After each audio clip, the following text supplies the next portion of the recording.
cicatrizar esta lesión y puede causar una obstrucción. Asimismo, en la patogénesis vamos a ver que va a haber un daño en la mucosa de la úlcera y obviamente esto va a ser por los factores que ya hemos mencionado en Helicobacter pylori acnes. Y con respecto a la hipersecreción ácida, vamos a tener que en el caso del gastrinoma, vamos a tener una enfermedad llamada síndrome de Zollinger-Ellison. En este hay un aumento de la gastrina que estimula la producción masiva de ácido gástrico. ¿Listo?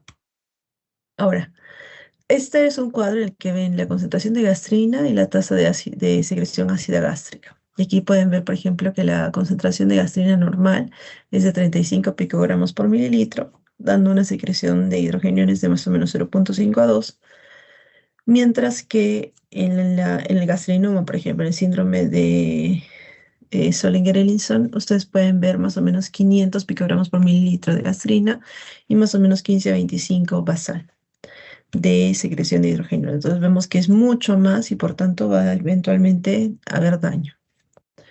Muy bien, vamos con el gastrinoma. El gastrinoma se llama también síndrome de Zollinger-Ellison. En el gastrinoma nosotros vemos que este es un tumor productor de gastrina. Recuerden que la gastrina se origina en las células G, entonces vamos a tener una multiplicación clonal de células G, que son células del sistema neuroendocrino. Recuerden, se encuentran en el triángulo del gastrinoma. Y el triángulo del gastrinoma está localizado entre el conducto cístico, la segunda porción del duodeno y el cuello del páncreas. Hasta un 25% de los casos puede estar asociado dentro de una patología que se llama la neoplasia endocrina múltiple tipo 1, llamado también MEM1. En cuanto a la incidencia, ustedes van a ver que es poco frecuente, con una prevalencia estimada de 1 a 3 casos por millón de personas al año. Fisiopatológicamente, ustedes van a ver una producción excesiva de gastrina. Los gastrinomas van a producir gastrina de manera autónoma, independientemente de la retroalimentación por ácido gástrico. Y esto va a llevar a una hipersecreción masiva del ácido gástrico por las células parietales del estómago. En cuanto a las consecuencias de la hipersecreción ácida, vamos a ver una lesión directa de la úlcera gástrica o de la mucosa gástrica y duodenal. Si estamos viendo que hay un aumento tan alto de la secreción ácida, ustedes van a ver que esos pacientes presentan úlceras recurrentes. También va a haber una sobrecarga de bicarbonato en el duodeno, tratando hasta cierto punto de lidiar con lo que es el exceso de hidrogeniones, brindando una inactivación de las enzimas pancreáticas y además alteración de la digestión y absorción. Recuerden, esta diarrea, mala absorción de grasas es también una de las consecuencias de la hipersecreción ácida. Confírmenme que me escuchan bien. Sí, doctora, sí se le escucha. Ah, ya, porque he estado teniendo problemas de internet, así que si es que por allí sucede algún problema de internet, me avisa, ¿ok? Por eso no estoy prendiendo mi cámara, porque lamentablemente no vaya a ser que se nos baje más el internet. Ahora, con respecto al MEN1, hemos dicho que en el MEN1 hay múltiples tumores endocrinos que van a afectar a la paratiroides, al páncreas, a la adenohipófisis, y el gastrinoma es una manifestación frecuente de este MEN1. Clínicamente van a tener un paciente con síntomas gastrointestinales, dolor abdominal epigástrico, ya saben, secundario a las úlceras gástricas o duodenales, va a tener úlceras pépticas refractarias, por más de que nosotros le tratemos, lamentablemente este paciente va a seguir teniendo estas úlceras, inclusive se van a localizar en sitios atípicos como el yeyuno, presenta diarrea crónica, esto se debe a la hipersecreción ácida que afecta la absorción intestinal y obviamente también puede presentar esteatorrea, mala digestión de las grasas por inactivación de la limpasa pancreática. Dentro de las complicaciones vamos a ver hemorragia gastrointestinal por erosión ulcerosa. También podemos encontrar que hay tanta secreción que puede haber perforación gástrico-duodenal y obstrucción intestinal secundaria a la inflamación. También vamos a poder ver síntomas sistémicos como pérdida de peso y fatiga. Finalmente, dentro del diagnóstico diferencial, vamos a tener que ver aquellas hipersecreciones ácidas que no son causadas por gastrinomas, como por ejemplo uso de AINES o infección por H. pylori. Para el tratamiento vamos a tener como medidas farmacológicas inhibidores de la goma de protones. Omeprazol nos van a ayudar. También podemos poner análogos de somatostatina, porque si recuerdan, la somatostatina inhibe la secreción ácida. Oxtreótido nos van a ayudar, por ejemplo, a controlar la gastrina. Quirúrgicamente podemos nosotros reseccionar al gastrinoma. Esto generalmente lo hacemos cuando hay tumores localizados y no hay metástasis. La resección completa, chicos, suele ser curativa en estos casos. Más o menos 20-25% de los casos pueden presentarse en este rango y esto puede ser curativo. Y se prefiere un manejo médico si nosotros ya tenemos múltiples tumores. En las metástasis podemos hacer quimioembolización o terapia dirigida con radionúcleos. Y en general, en los tumores localizados, la supervivencia a 5 años es más del 95% tras la resección completa. Y cuando hay metástasis, solamente 20 a 30% logran sobrevivir. Y esto depende mucho de la carga metastásica. Con respecto a la gastroparesia, recuerden que la gastroparesia es un retraso en el vaciamiento gástrico y esto se da en ausencia de obstrucción mecánica. Lo vamos a ver primordialmente en la diabetes mellitus y en el daño del nervio vago. En cuanto a las manifestaciones, vamos a tener náuseas, vómitos, plenitud postprandial. Y en la fisiopatología vamos a tener alteraciones en las ondas lentas y en las contracciones antrales. Recuerden, habíamos visto nosotros distintas parecias por la diabetes. Y esta es una de ellas. En cuanto al cáncer gástrico, nosotros vamos a ver que uno de los factores de riesgo va a ser la infección crónica por Helicobacter pylori. También podemos presentar gastritis atrófica crónica, consumo de alimentos ahumados o ricos en nitratos. En cuanto a la patogénesis, vamos a ver una inflamación crónica que va a generar displasia y progresión al carcinoma. El paciente con cáncer gástrico va a venir con patología muy parecida a la gastritis, solamente que se van a acompañar los síntomas, que son los síntomas básicos o cardinales del cáncer.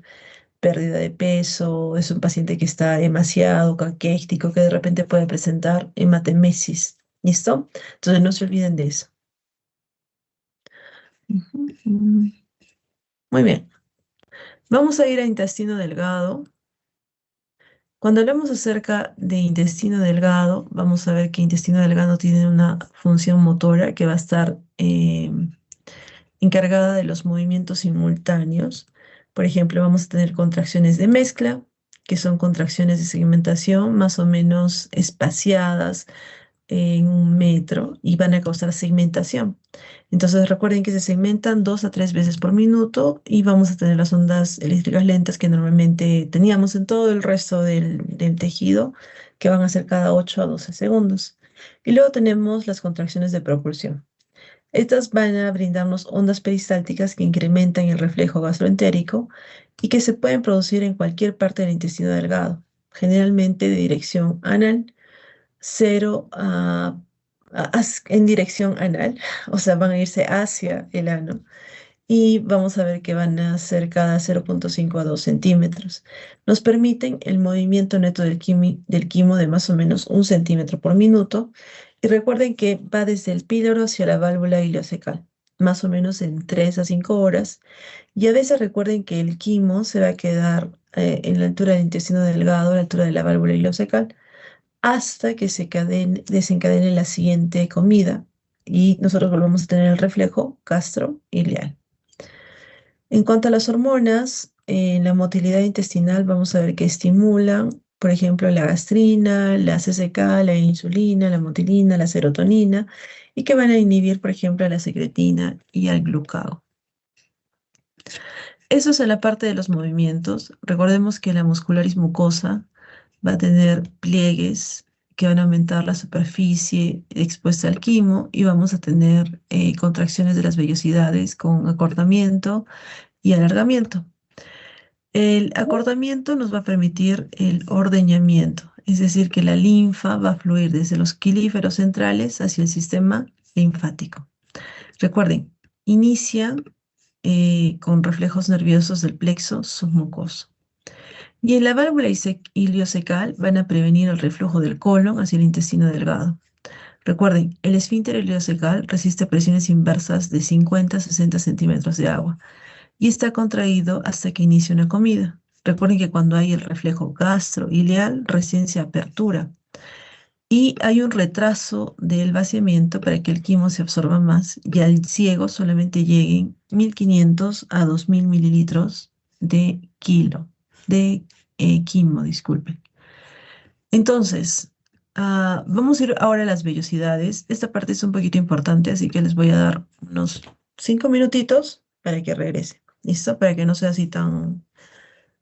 Cada media horita voy a tratar de parar. Si es que igual necesitamos más tiempo, yo les voy a indicar. ¿Ok?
La historia de la humanidad consiste en retirar el pene de la vagina desde la eyaculación para evitar la deposición de espermatozoides en el tracto reproductor femenino. Esto obviamente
Ok, continuamos, chicos.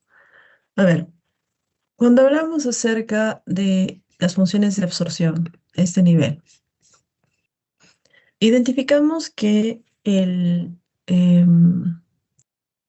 las vellosidades van a tener zonas en las cuales vamos a tener microvellosidades que van a aumentar la superficie de absorción. El epitelio que tenemos en las vellosidades es en un epitelio simple columnar y además vamos a tener una red de capilares. Y aquí ustedes tienen que darse cuenta de que las redes de capilares son término terminal. Lo que están haciendo es tener aquí zonas en las cuales vamos a maximizar la absorción más que la oxigenación. También vamos a ver células goblets para que se puedan producir moco y tenemos el fondo de una glándula que se llama criptas intestinales. Y por debajo vamos a tener el ganglio linfático que va a estar en el centro, rodeado de los vasos sanguíneos, que son las arteriolas, bueno, los capilares arteriales y venosos. Muy bien, a ver. De acuerdo a la morfología, nosotros vemos que tenemos pliegues circulares, vamos a tener vellosidades y microvellosidades que van a aumentar la superficie de absorción. Los enterocitos van a contener este borde en cepillo y en el borde en cepillo vamos a tener enzimas, que generalmente son disacarasas y peptidasas. Algunos segmentos que tenemos que recordar son, por ejemplo, el duodeno y el yeyuno y el ilio. El duodeno es el primer segmento del intestino delgado, va a representar el centro de coordinación de la digestión química.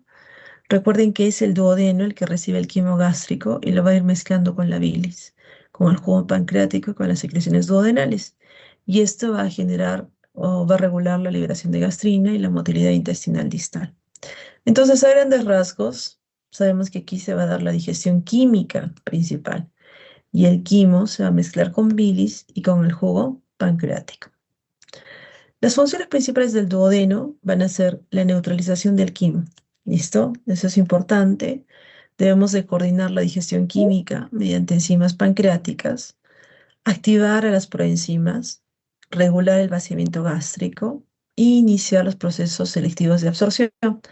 Aquí iniciamos el proceso selectivo del hierro, absorción del hierro, de calcio y de folato. Recuerden que la manera como se va a controlar esta zona va a ser a través de la liberación de secretinas, de colecistoquininas, de GIP y de motilina. Algunas enzimas pancreáticas, como las amilasas, lipasas y proteasas, van a hacer su función aquí. Ya saben que las amilasas degradan carbohidratos a disacáridos, las lipasas van a hidrolizar los triglicéridos, hidrolizan triglicéridos en ácidos grasos y monoglicéridos, y las proteasas van a ser la tripsina y la quimotripsina que van a digerir las proteínas en péptidos más pequeños.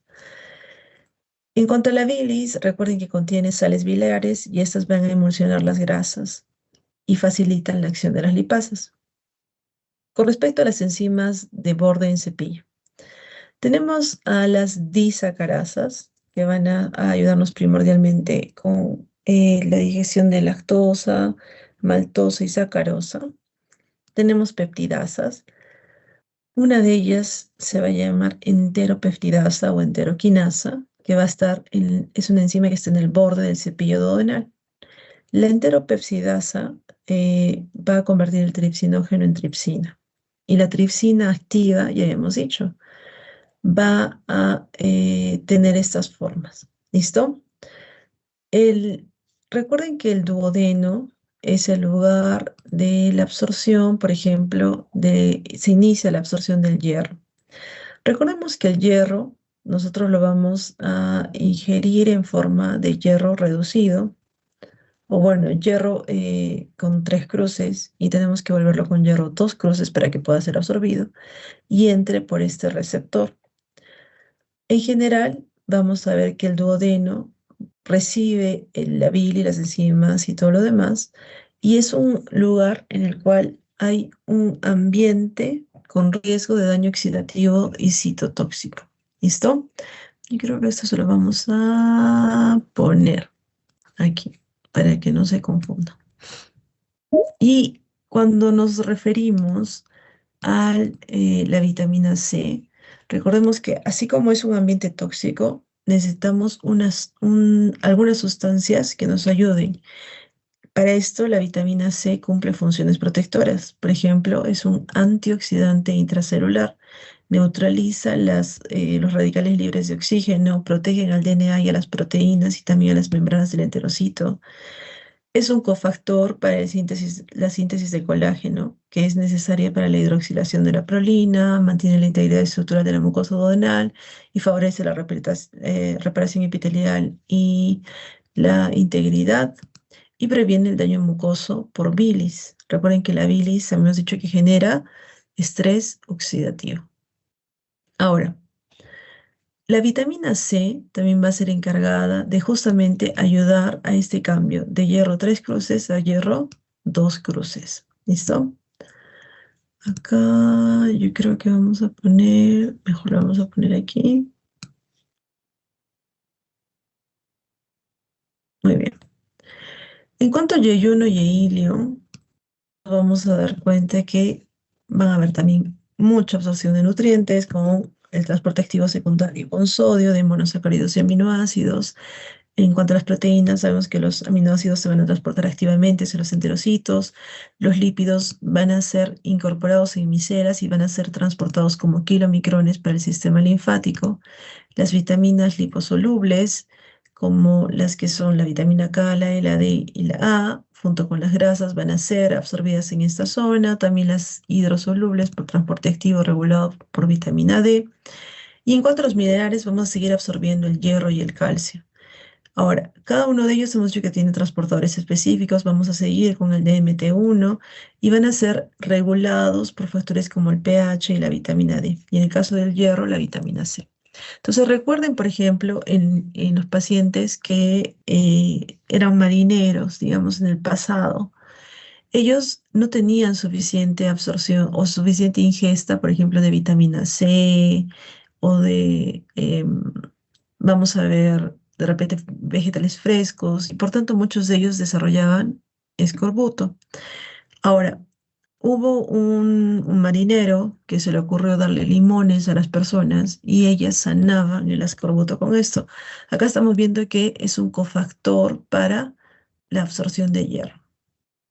Ahora, con respecto al colon, las funciones del colon tenemos que van a ser la absorción de agua y electrolitos. Más o menos 80 a 200 mililitros de las heces eh, que se van a formar van a ser justamente el resultado de lo que ha quedado de la absorción. O sea, hemos absorbido mucho porcentaje, estábamos pasando casi 2 litros y terminamos con 200 mililitros de heces de evacuación diaria.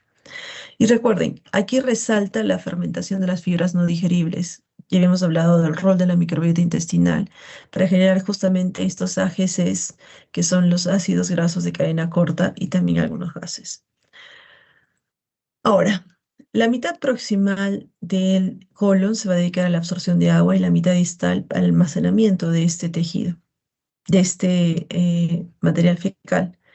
En cuanto a los movimientos, vamos a tener movimientos de mezcla, como por ejemplo contracciones circulares, más o menos de 2,5 centímetros de músculo circular. Se va a reducir la luz del colon hasta excluirla por completo con contracciones longitudinales. Vamos a tener las astras. Vamos a ver que el contenido va a ser ordeñado y propulsado lentamente. En cuanto a la propulsión, vamos a tener movimientos de masa cada 8 a 15 horas. Vamos a tener una cadena en la cual va a iniciar con un anillo de constricción de 30 segundos, una relajación y luego 10 a 30 minutos vamos a tener este movimiento. ¿Listo? En cuanto al reflejo defecatorio, recuerden que el reflejo defecatorio es primordialmente parasimpático. Ahora vamos a pasar a los dos últimos temas, porque las patologías ya las hemos visto de ambos grupos. Así que el primero va a ser el hígado, y aquí sí hay que concentrarse un poquito. Recuerden que en el hígado nosotros vamos a ver que va a estar situado en la cavidad abdominal, debajo del diafragma, rodeado por la cápsula de Gleason y el tejido conectivo. Va a tener dos lóbulos que van a estar subdivididos en segmentos. Miren acá, lóbulo izquierdo y lóbulo derecho, y vamos a tener el ligamento falciforme. En cuanto a la circulación hepática, vamos a ver que vamos a verla primordialmente en la cara inferior. En la cara inferior tenemos a la vena mesentérica superior, tenemos a la arteria cística, al conducto y a los vasos de la arteria esplácnica y la hepática, ¿no? La arteria hepática. A ver, a esta entrada de vasos, junto con la salida de las vías biliares, se va a llamar hilio hepático. ¿Quiénes penetran? Bueno, de los vasos sanguíneos habíamos visto el doble aporte sanguíneo, tanto de la arteria hepática, que es una rama de la aorta, y que nos brinda sangre arterial procedente de la aorta, y la vena porta, que nos trae sangre procedente de las venas mesentérica superior e inferior. Aquí, por ejemplo, vamos a ver un poco de la circulación esplásnica. Vemos cómo la vena mesentérica superior, la vena mesentérica inferior, la misma vena esplénica están llevando todo lo que hemos absorbido y todo lo que tenemos de esta área y llega a través de la vena porta hacia el hígado. Entonces, recordemos que esta sangre venosa es pobre en oxígeno, pero rica en nutrientes. Importante que ustedes recuerden los sinusoides vasculares hepáticos. Estos sinusoides van a bañar a los hepatocitos y van a confluir una mezcla de sangre venosa y de sangre arterial. Más o menos llega 1.5 litros de sangre provenientes de la vena porta, 2/3 partes y 1/3 parte de la arteria hepática, y van a fluir hacia el centro del lobulillo, van a drenar en las venas centrolobuliares y van a desembocar en las venas suprahepáticas, drenando en la vena cava inferior. Respecto al conducto hepático, sabemos que tenemos al colédoco. El colédoco va a penetrar en esta área y va a permitirnos el movimiento de la bilis, que va a llevar la bilis desde la vesícula biliar hasta el duodeno, y los vasos linfáticos que evitan que se acumulen líquidos en los espacios de Dice. ¿Quiénes salen? Estamos viendo que lo que salen son las vías biliares. Un aspecto que tenemos que recordar acá es que la sangre venosa del hígado la recogen las venas suprahepáticas y las van a llevar a la vena cava inferior. En esta parte es importante que ustedes reconozcan la histología. La primera parte de la histología que tienen que recordar son los hepatocitos. Los hepatocitos son células hexagonales que son ricas en órganos. ¿Por qué son ricas en órganos o orgánulos, organelos? Porque los retículos endoplásmicos rugosos van a sintetizar proteínas. El endoplásmico liso va a tener una función de detoxificación. Los gránulos de glucógeno van a tener una reserva energética y van a hacer homeostasis de la glucosa. Vamos a tener también vacuolas de lípidos y va a tener microtúbulos y microfilamentos para la secreción biliar. La bilis es probablemente el componente que más debemos de recordar respecto a la producción de esos hepatocitos. Va a ser segregada por los hepatocitos y va a ir hacia los canalículos biliares, donde luego van a ser conducidas en los conductos biliares y finalmente van a llegar hacia el conducto hepático común y se van a unir al cístico para formar el colédoco y van a drenar la bilis al duodeno. Entonces veamos aquí. Esta es una célula hepática. Vemos que la célula hepática está prácticamente rodeada de vasos sanguíneos. Acá tenemos un sinusoide hepático, eritrocitos, tenemos ahí un gran núcleo, eh, retículo endoplásmico rugoso, retículo endoplásmico liso, tenemos los canalículos biliares, el espacio de Dice y, bueno, ribosomas, entre otros. Aparatos de Golgi también. ¿Qué tenemos que recordar de acá? Cuando hablamos acerca de cirrosis hepática, estamos hablando acerca de una fibrosis anormal del hígado. El hígado, que tiene esta forma medio esponjosa, altera su estructura e impide el correcto flujo dentro de los lóbulos hepáticos de tanto de sangre como de bilis. Y por tanto, esto va a generar un aumento de la presión del sistema porta, causando lo que se llama como hipertensión portal. Y también colestasis intrahepática con aumento de la bilirrubina y la obstrucción de la vía de drenaje en el interior del hígado.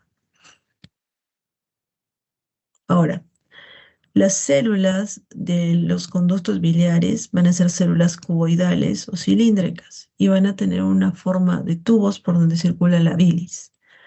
Las células endoteliales van a tapizar los sinusoides hepáticos y van a estar separados de los hepatocitos por los espacios de Dice. También vamos a tener un epitelio fenestrado que facilita el cambio de sangre con los hepatocitos.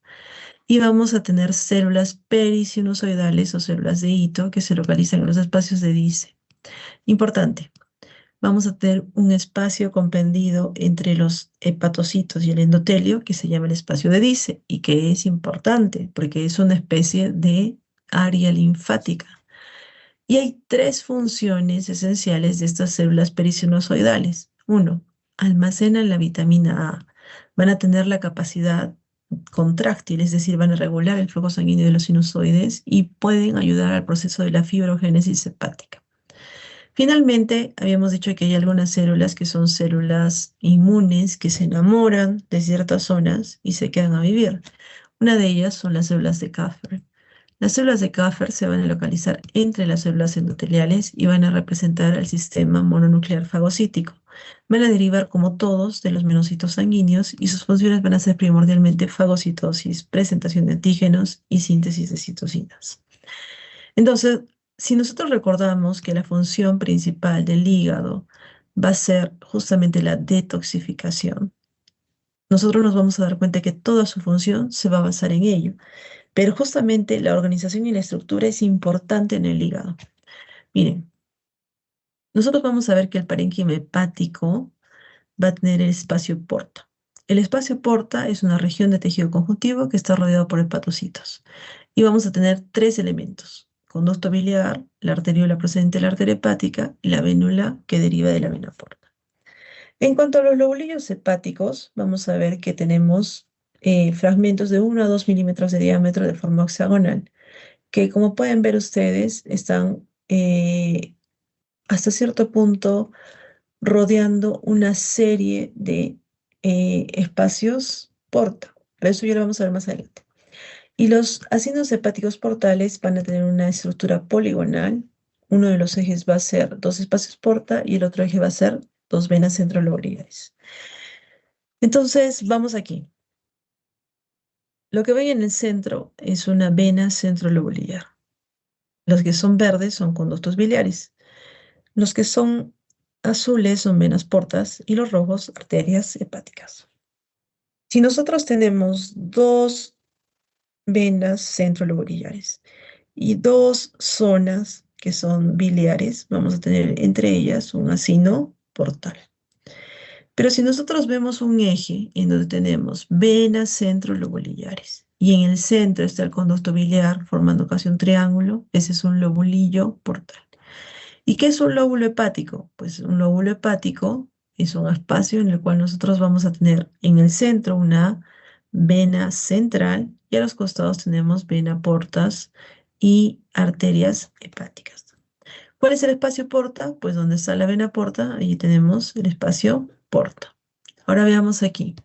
Aquí tenemos la vena centrolobular, tenemos los vasos y los sinusoides. Entonces aquí estamos viendo que estamos teniendo lo que son lobulillos hepáticos. Muy bien, a ver, vamos adelante. Hemos dicho que el hígado tiene funciones metabólicas. Una de ellas es esencial en el metabolismo de las vitaminas, de los oligoelementos. En los periodos postprandiales, nosotros vamos a ver que está relacionada con la metabolización de los sustratos y el almacenamiento de sustratos para los periodos interdigestivos. Ya sabíamos que acá se almacenaba, por ejemplo, el glucógeno. En cuanto al metabolismo de los glúcidos, después de las comidas, nosotros vamos a tener que la glucosa se va a almacenar como glucógeno. En los periodos de ayuno, este glucógeno va a participar en la glucogenólisis para la degradación del glucógeno y la liberación de glucosa, y la gluconeogénesis, la síntesis de glucosa a partir de aminoácidos, lactatos y glicerol. También en esta zona se da el metabolismo de los lípidos, donde vamos a ver que va a haber una síntesis de lipoproteínas de muy baja densidad, las VLDL, a expensas de los triglicéridos y colesterol, así como las de HDL y LDL. También captan colesterol de la dieta y las procedentes de las LDL y sintetizan con ellos sales biliares, es decir, que las sales biliares son compuestos de colesterol que se van a eliminar por la bilis. La cetogénesis también va a ser la transformación de ácidos grasos en cuerpos cetónicos. Con respecto a las proteínas, vemos que sintetizan la mayor parte de las proteínas plasmáticas, entre ellas albúmina, factores de coagulación, proteínas transportadoras. El único de los factores de coagulación que no se tiene la síntesis en este lado va a ser justamente el factor 8 de la coagulación.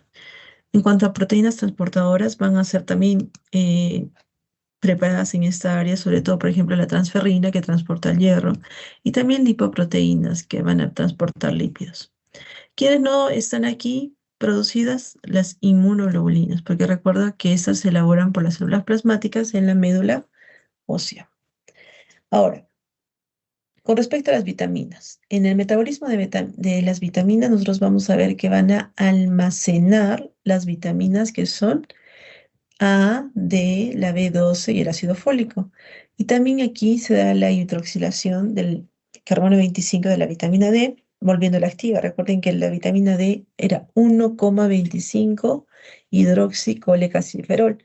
El 1 nosotros ya hemos visto su función en la parte renal y aquí vemos la hidroxilación del carbono 25 además de la síntesis de proteínas transportadoras de vitaminas. Finalmente, con respecto a los oligoelementos, vamos a ver que almacenan el hierro, el zinc y el cobre y vamos a tener la síntesis de las proteínas transportadoras de estas sustancias. En cuanto a las funciones digestivas, pues aquí tenemos que hablar acerca de la bilis sí o sí. Y acá les voy a dar unos 5 minutos para poder regresar. Ya nos falta poquito, nos deben faltar unos 20 minutos y ya acabamos, así que tranquilos.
Ok, chicos, esta es la última parte. Ya nos falta poquitito y ya están listos. Respecto a la síntesis de bilis, vamos a ver que va a ser elaborada por los hepatocitos. Va a estar formada por agua y por varios componentes solubles. Más o menos al día producimos 500 mililitros. Va a ser transportada a la vesícula biliar y de allí hacia el duodeno. Los componentes de la bilis van a ser sales biliares que van a constituir 70% de los solutos de la bilis, van a ser sintetizadas en los hepatocitos a partir del colesterol y van a tener funciones, sobre todo vamos a nosotros a poder eliminar el colesterol, más o menos para que sepan, cada molécula de ácido biliar va a consumir una de colesterol.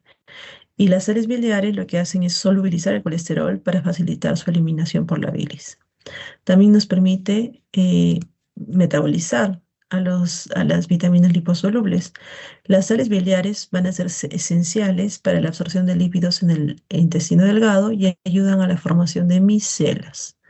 Ahora, la bilirrubina, por otro lado, vamos a ver que vamos a tener dos tipos de bilirrubina. La bilirrubina conjugada y la bilirrubina no conjugada. Para que ustedes recuerden este concepto, tienen ustedes que pensar en que una es una bilirrubina soltera y la otra es una bilirrubina casada. Con respecto a la bilirrubina no conjugada, llamada también bilirrubina indirecta, esa es la que nosotros vamos a llamarle como bilirrubina soltera. Su síntesis va a proceder del catabolismo de los grupos hemo. En este caso, ustedes van a ver que la mayoría de la hemoglobina, 80% de la bilirrubina, va a derivar de la destrucción de los hematíes. Y estos se van a destruir en el sistema mononuclear fagocítico, es decir, en el vaso y en el hígado. 20% va a provenir de la eritropoyesis ineficaz de la médula ósea. En menor medida vamos a tener hemoproteínas, como por ejemplo la mioglobina, que también va a producir los grupos hemo. En general, tras diversos pasos de grupo hemo, estas se van a transformar en bilirrubina no conjugada o indirecta. Miren aquí, eritropoyesis inefectiva, hemoglobina de eritrocitos senescentes, mioglobina y otras hemoproteínas. Van a todas tener en común al grupo hemo, que es el grupo que tiene un hierro y vemos acá los distintos anillos. Estos eventualmente con la NAT hemoxigenasa, lo que va a hacer es abrir esos anillos y permitirnos que se forme la biliverdina primero, y luego con la biliverdina reductasa vamos a tener a la bilirrubina. Ya hemos dicho que la bilirrubina no conjugada es la bilirrubina soltera. Esta se va a transportar unida hacia la albúmina por una unión fuerte por la que no se filtra o se excreta por los riñones. Y el hepatocito va a captar a la bilirrubina no conjugada en su citoplasma y la va a hacer unir al ácido glucurónico a través de la UDP glucuroniltransferasa y va a convertir a la bilirrubina indirecta en bilirrubina directa o conjugada. Y esta ya se va a poder eliminar por los canalículos biliares y es uno de los componentes de la bilis. Entonces veamos. Los hematíes senescentes o de repente hematíes que por alguna razón van a ser destruidos, de repente hay una anemia hemolítica, digamos, van a soltar estos grupos hemos y estos hemos van a eventualmente a volverse en la bilirrubina no conjugada. Recuerden, hemo, biliverdina, bilirrubina. Esta bilirrubina no conjugada va a viajar junto a la albúmina. La albúmina va a ser como su amiguita. Le va a decir, vamos a ir por todo lado, vamos a ir por el mundo. Y miren, eventualmente llegan a un lugar que se llama el hígado. En el hígado es una persona que le gusta que estén, vamos a decir que es un órgano que le gusta que los otros estén casados. Entonces la separa de su amiga la albúmina y le dice, mira, te voy a presentar a esta personita o a este compuesto. Y la bilirrubina no conjugada se casa, miren, con la UDP glucuroniltransferasa, se glucuroniliza, y vamos a ver que se va a volver en bilirrubina conjugada. Y cuando se vuelve bilirrubina conjugada, solamente tiene dos vías. La primera sale a la bilis y luego al intestino delgado y puede irse, ya sea por las heces o también puede reabsorberse en la sangre. Hay una recaptación hepática y se puede filtrar en la zona renal.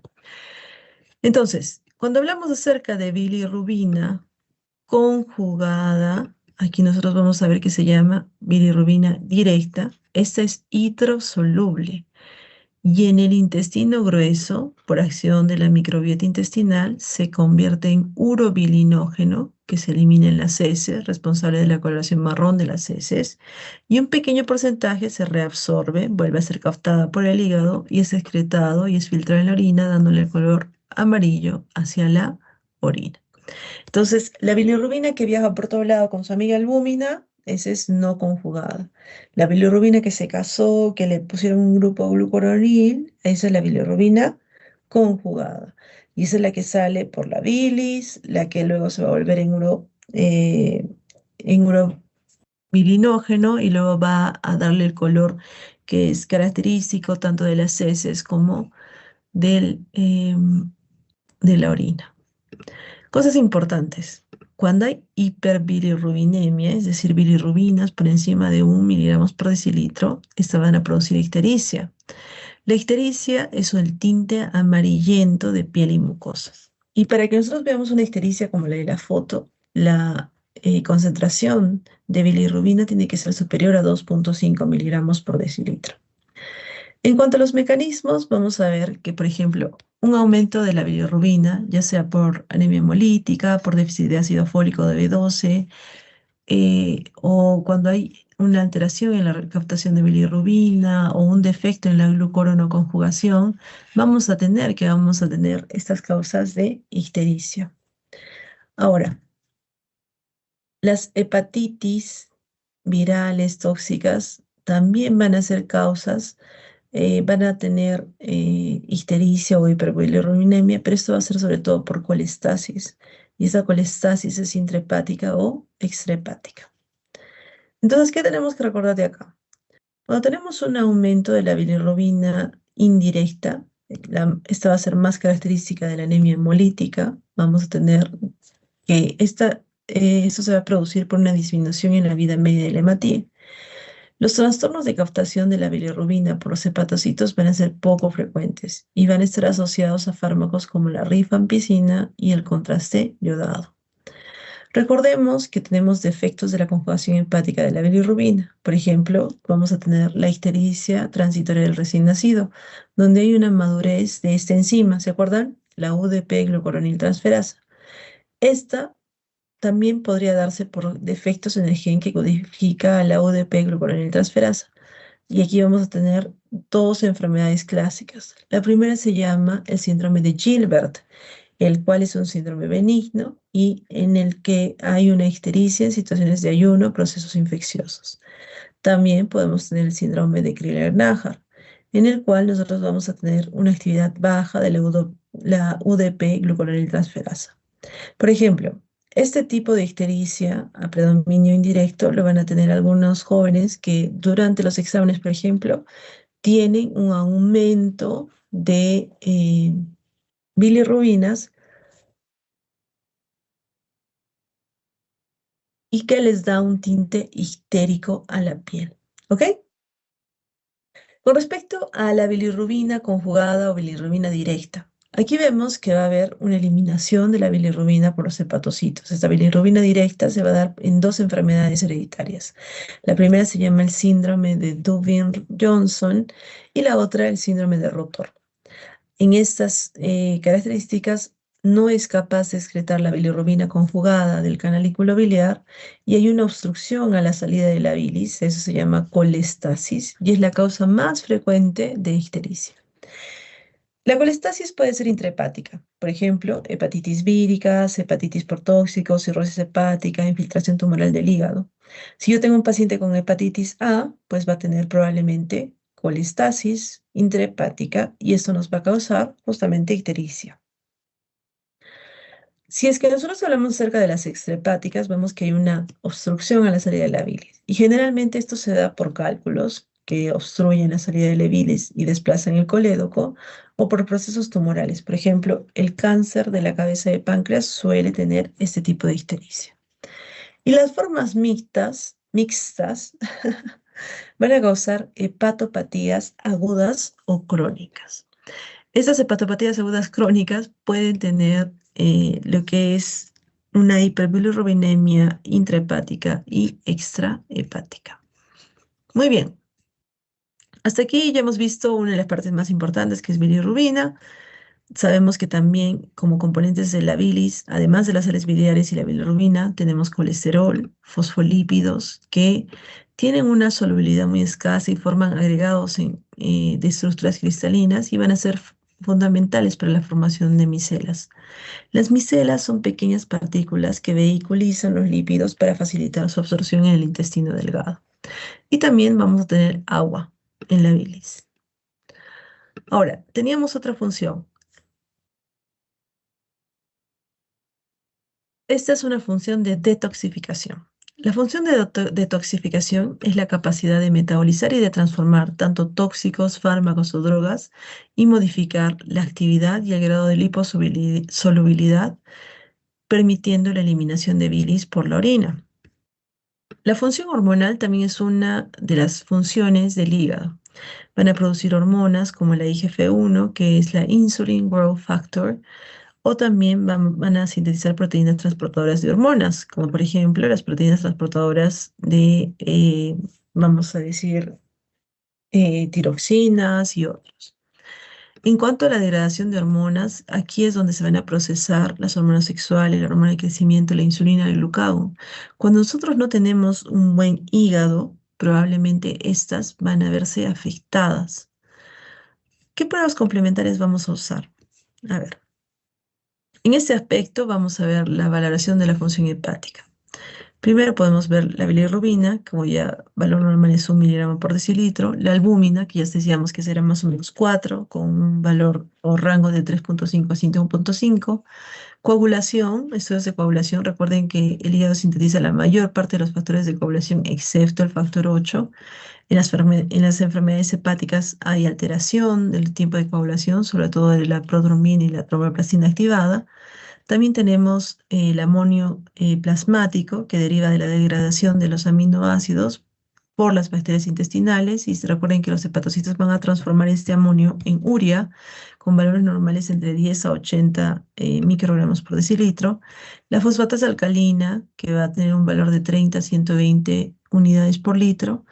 Aquí vamos a ver que vamos a tener enzimas relacionadas con el transporte de metabolitos a través de las membranas, y se va a encontrar, por ejemplo, en el hígado. Su elevación se va a ver relacionada con la colestasis, la obstrucción del flujo de la salida de bilis. También se encuentra en la placenta, en el intestino, en los riñones, en los huesos. Y recuerden que nosotros en la práctica tenemos isoenzimas que nos permiten reconocer el origen de esta fosfatasa alcalina. Entonces, cuando ustedes vean un paciente que tenga fosfatasa alcalina elevada, vamos a tener prácticamente una correlación en la práctica real con lo que van a hacer colestasis. Y eventualmente se puede ver en muchas enfermedades. Otro marcador va a ser la gamma glutamil transpeptidasa, llamada también GGT. El valor normal es de 0 a 30 y va a servir para el transporte de aminoácidos a través de las membranas. Se va a encontrar en muchos tejidos como el hígado. Su elevación se va a relacionar con colestasis, el páncreas, el vaso, el riñón y el corazón. Las transaminasas, vamos a tener dos que son bastante conocidas. La primera es la TGO, llamada también transaminasa oxalacética, y la TGP, que es la transaminasa glutámica pirúvica. Pero también van a ver que en la práctica los vamos a llamar ALT y AST. ¿Listo? Aspartato y alanino transferasas. En general vamos a ver que su valor suele ser 35 unidades por litro y son responsables de la transformación de los grupos aminos, y es decir, que va a permitir la eliminación en forma de urea. Cuando hay destrucción del hepatocito se produce hipertransaminemia. ¿Listo? Muy bien. En cuanto a las pruebas de imagen, vamos a tener la ecografía, la TEM, la resonancia magnética, que nos va a permitir ver la morfología, el tamaño y las lesiones hepáticas. La biopsia hepática es todavía un estudio importante, sin embargo, recordemos que es peligroso y tiene que ser utilizado en ciertas ocasiones. Generalmente se guía por ecografía o por tomografía y nos permite poder realizar un estudio anatomopatológico y saber si es que el paciente tiene alguna patología específica. Y finalmente la elastografía hepática, que nos permite ver el grado de elasticidad del tejido hepático, la relación entre, por ejemplo, el grado de fibrosis y por tanto nos va a ayudar a ver cirrosis o hepatopatías crónicas. Muy bien. En cuanto a la fisiopatología, bueno, primero vamos a tener a la hepatitis y bueno, la cirrosis que ya la hemos discutido en alguna otra oportunidad. La hepatitis viral se refiere a la inflamación hepática que va a ser causada por virus, como por ejemplo el virus de hepatitis A, B, C, D, E. Y también puede ser causada por virus hepatotropos, como por ejemplo el Epstein-Barr o el citomegalovirus, sobre todo cuando tenemos pacientes inmunodeprimidos. Vamos a clasificarlas según el curso clínico y el agente etiológico. Las hepatitis agudas van a permitir o van a darse con inflamación del hígado que dura menos de 6 meses, generalmente causadas por el virus de hepatitis A y E. Y las crónicas son aquellas en las que la inflamación permanece por más de 6 meses, y esta la vamos a ver primordialmente en la hepatitis B, la hepatitis C y la hepatitis D. Según el agente etiológico, vamos a clasificarlas de la A a la E. La A es primordialmente una infección por virus ARN que se transmite vía fecal oral y su curso típicamente es benigno, mientras que la B, la C y la D van a tener un curso más que todo crónico. La B es transmitida por un virus ADN y puede progresar a hepatitis crónica y carcinoma hepatocelular. La C suele ser transmitida por ARN, principalmente por vía parenteral, y tiene una alta probabilidad de cronicidad. Y la D es también por virus ARN defectivo que requiere la presencia de hepatitis B para replicarse. Entonces se asocia con formas severas de hepatitis. Con respecto a el virus de hepatitis E, vemos que es un virus ARN que se transmite por vía fecal oral y es frecuente en áreas endémicas y tiene una alta mortalidad, sobre todo en mujeres embarazadas. En cuanto a la fisiopatología, se va a basar en la interacción entre el virus y el sistema inmunológico del huésped con variación según el tipo de virus. Por ejemplo, los hepatocitos van a empezar cuando son infectados por el virus va a utilizar la maquinaria celular para poder replicarse. El virus de hepatitis B y C no son directamente citotóxicos. El daño ocurre porque la respuesta inmunológica causa destrucción de estos hepatocitos. Entonces, lo siguiente es la respuesta inmune, que va a ser de dos tipos: innata, con activación de macrófagos y células dendríticas, y adaptativa, con linfocitos TSD8, que van a destruir los hepatocitos infectados. Este exceso de inflamación va a producir necrosis y apoptosis de hepatocitos, y esto es lo que va a causar las características clásicas. En cuanto a las fases de la enfermedad, vamos a tener a la fase inicial, llamada también replicación viral. El virus se empieza a multiplicar sin causar síntomas significativos. Luego tenemos la fase inflamatoria, donde se activan respuestas inmunes con liberación de citoquinas como el INF y el TNF-alfa. También tenemos la fase de resolución, en donde tenemos eliminación del virus con recuperación de la función hepática. Y finalmente vamos a tener que en infecciones crónicas la inflamación persistente puede provocar fibrosis y daño progresivo. Finalmente, ¿cómo hay cronicidad? Nosotros vemos que la persistencia del virus en el hepatocito va a hacer que justamente este proceso de inflamación se perpetúe y eventualmente la forma en la que sanan los tejidos, ustedes saben que es con fibrosis, y esto va a llevar a cirrosis y al carcinoma hepatocelular. Clínicamente, en las hepatitis agudas, el paciente va a tener una fase prodrómica en la cual hay fiebre, malestar general, náuseas, vómitos, mialgias y anorexia. Luego tiene su fase ictérica, en donde vemos que hay una coloración amarillenta de piel y mucosas, coluria y acolia. Y tenemos hepatomegalia dolorosa y finalmente una fase de resolución en la que desaparecen gradualmente los síntomas de 2 a 4 semanas. En cuanto a la hepatitis crónica, vamos a ver que generalmente es asintomática en las etapas iniciales. Vamos a tener fatiga crónica, dolor en hipocondrio derecho y hepatomegalia, y en las avanzadas, síntomas de cirrosis como la asitis, las varices esofágicas y la encefalopatía hepática. En cuanto a las complicaciones, vamos a tener cirrosis hepática como una complicación, con fibrosis irreversible del hígado, carcinoma hepatocelular con un riesgo aumentado en los pacientes con hepatitis B y C crónica y falla hepática aguda, que generalmente se puede dar en la fase aguda severa, raro, pero suele ser más común en el virus de la hepatitis E. El diagnóstico en general, vamos a tener pruebas de laboratorio que van a incluir las aminotransferasas, alaninotransferasa y ACT, que ya saben era la A, la TGO y la TGP, donde vamos a ver una relación característica en el daño hepático, hay más ALT que AST. La bilirrubina directa y total van a estar elevadas en la hepatitis aguda, el tiempo de protrombina va a estar prolongado en los casos severos y la serología viral creo que es lo que más les preocupa, ¿cierto? Si es que estamos frente a una infección aguda, pues vamos a tener IgM para hepatitis A e IgM para hepatitis C. B, E. En cuanto a las crónicas, vemos que vamos a tener en la B lo que va a ser el antígeno de superficie de la hepatitis B, que nos va a dar infección activa, el virus de la hepatitis B que nos indica inmunidad, sobre todo vacunación o infección previa resuelta, y el antígeno de el E de la hepatitis B que nos permite entender si es que hay alta replicación viral. En cuanto a la hepatitis C y la hepatitis D, vamos a ver ARN viral por PCR y anticuerpos antivirus, por ejemplo, virus de hepatitis C o virus de hepatitis D.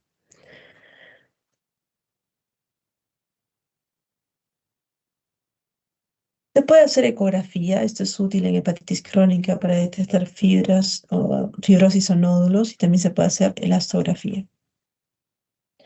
Finalmente, las complicaciones a largo plazo van a ser la fibrosis o la cirrosis hepática, el carcinoma hepatocelular y la insuficiencia hepática.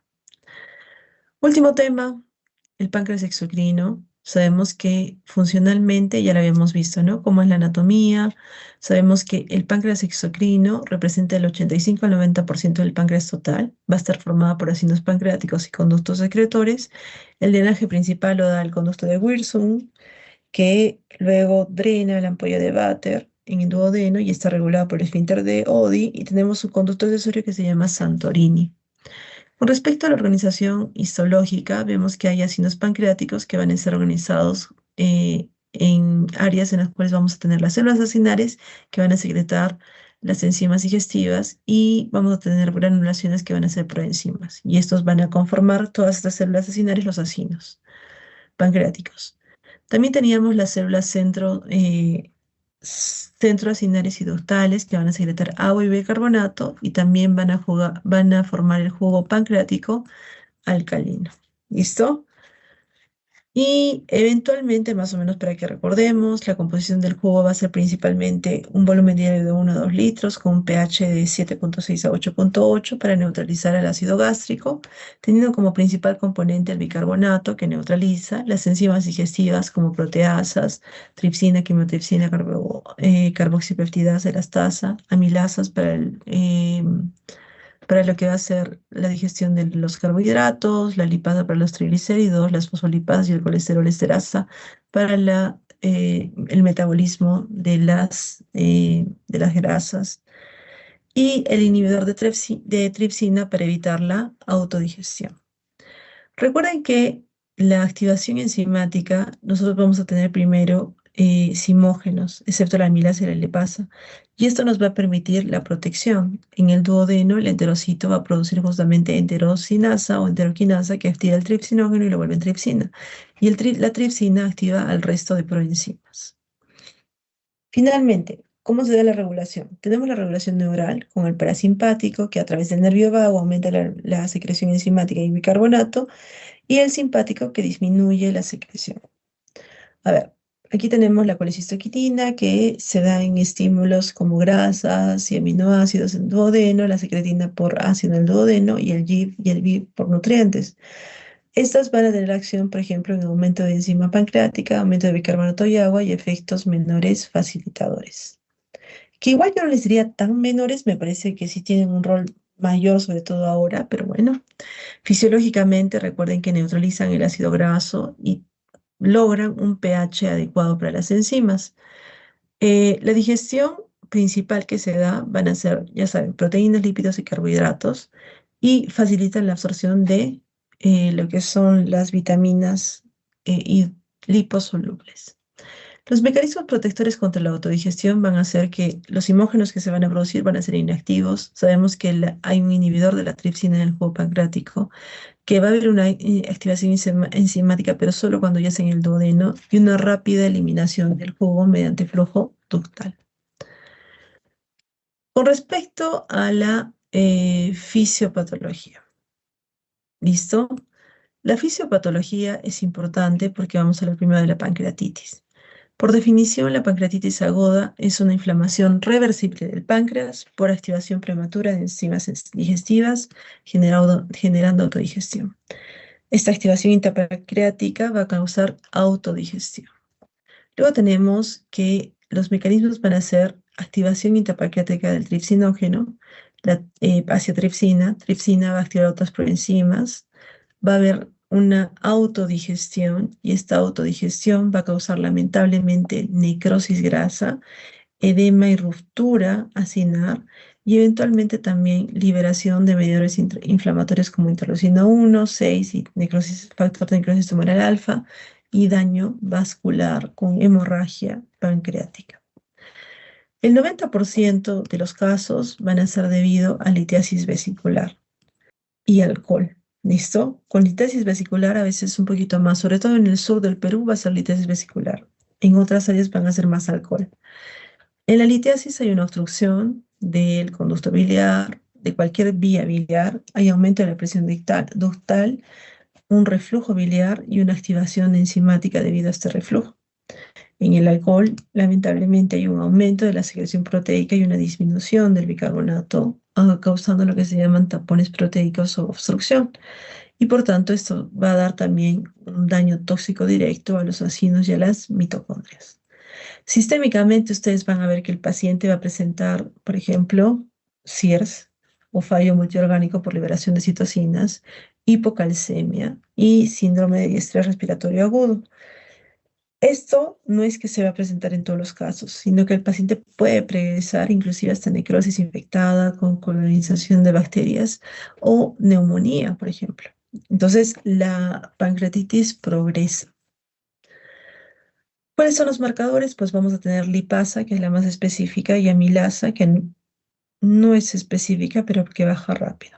Y vamos a tener una proteína C reactiva más de 150 a 48 horas, y esto va a ser mal pronóstico para el paciente.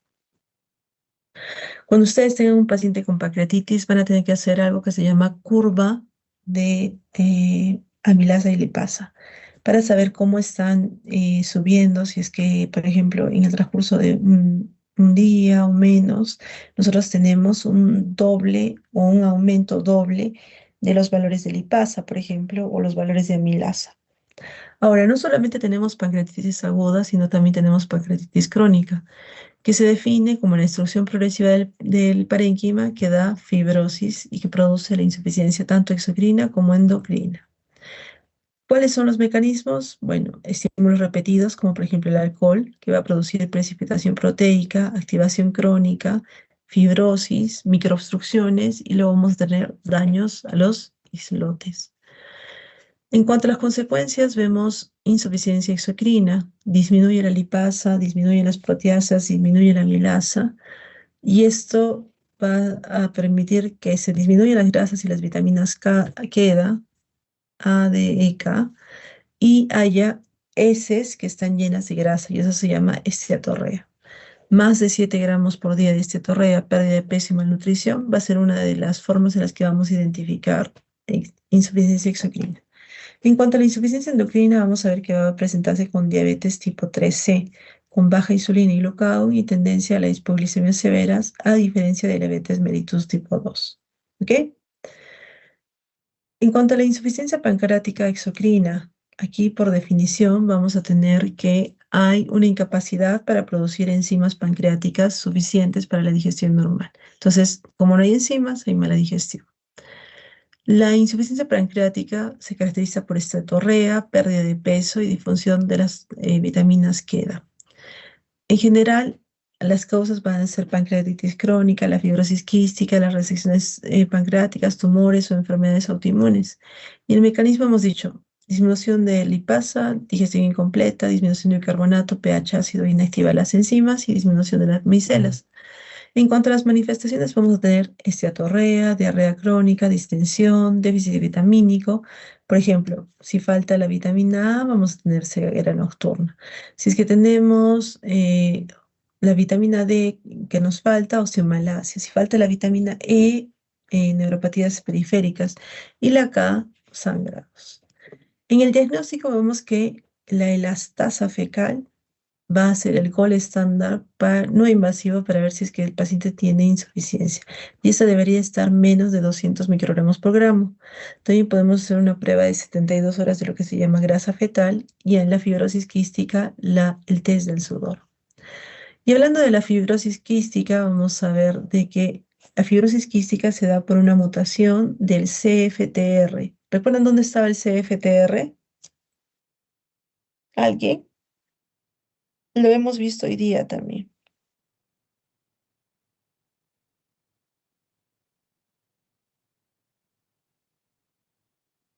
¿Recuerdan ustedes en ese canal que permitía el pase del cloro?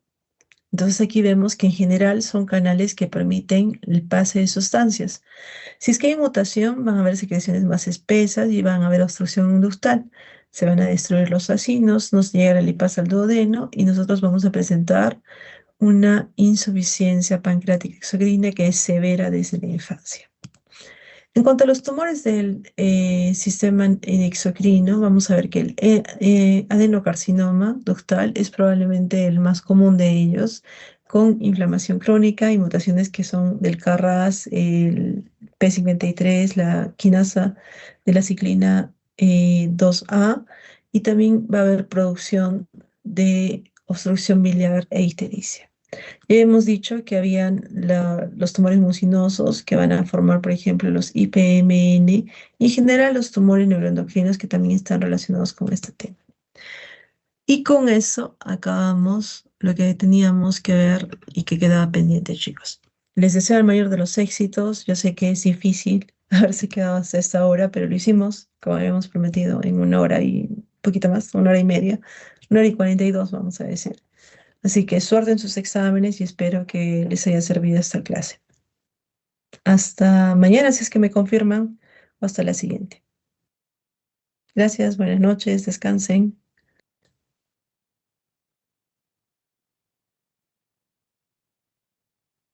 Buenas noches con todos, chao, chao. Gracias, doctora. Hasta luego. Buenas noches. Hasta luego, buenas noches. Gracias, doctora. Hasta luego. Gracias, Hasta doctora. Hasta luego. luego, hasta luego. Estoy acabando el meeting, así que chao chicos, bye bye.